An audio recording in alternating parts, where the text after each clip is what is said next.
বিএনপির ভারপ্রাপ্ত চেয়ারম্যান তারেক রহমান বলেছেন, যদি জনগণের বিপক্ষে কাজ করা হয় তাহলে ৫ আগস্টের মতো পরিণতি আরেকবার আসবে। আজ মঙ্গলবার বিকেলে তিনি খুলনা, সাতক্ষীরা ও বাগেরহাট জেলার কর্মশালায় ভার্চুয়াল মাধ্যমে যুক্ত হয়ে নেতাকর্মীদের উদ্দেশ্যে এই মন্তব্য করেন। এই কর্মশালায় বিএনপির বিভিন্ন জেলা, মহানগর ও কেন্দ্রীয় নেতারা উপস্থিত ছিলেন। খুলনা প্রেস ক্লাবের ব্যাংকুয়েট হলে খুলনার কর্মশালা, সাতক্ষীরার তুফান কনভেনশন সেন্টারে সাতক্ষীরার কর্মশালা এবং বাগেরহাটের জেলা পরিষদ মিলনায়তনে বাগেরহাটের কর্মশালা অনুষ্ঠিত হয়। তারেক রহমান বলেন, যখন রাজনৈতিক দল বা ব্যক্তি জনগণের প্রত্যাশার বিপরীতে কাজ করে তখন তাদের পরিণতি ৫ আগস্টের মতোই হতে পারে। ৫ আগস্ট থেকে আমাদের অনেক কিছু শেখার আছে।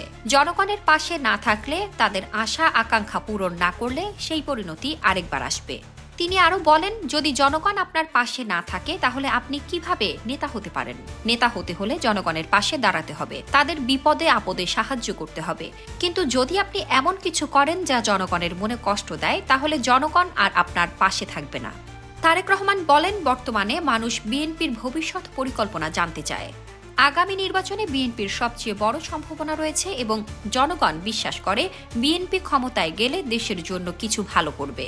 তবে জনগণ শুধু রাজনৈতিক কথাবার্তা শুনতে চায় না, তারা জানতে চায় বেকারত্ব, শিক্ষা, চিকিৎসা, দ্রব্যমূল্য বৃদ্ধি এসব সমস্যার সমাধান কি হবে। তিনি বলেন, ৩১ দফা কর্মসূচি জনগণের জন্য। এই কর্মসূচি শুধু দলের নেতাকর্মীদের জন্য নয়, বরং দেশের মানুষের জন্য। আমাদের কাজ হচ্ছে এই কর্মসূচি ঘরে ঘরে পৌঁছানো, মানুষের কাছে নিয়ে যাওয়া। জনগণের কাছে থাকতে হবে, তাদের বিশ্বাস অর্জন করতে হবে। এছাড়া খুলনা, সাতক্ষীরা ও বাগেরহাট জেলার কর্মশালায় বিএনপির বিভিন্ন কেন্দ্রীয় নেতা ও স্থানীয় নেতারা উপস্থিত ছিলেন। শামসাদ শাহনীন, দৈনিক আওয়ার বাংলাদেশ।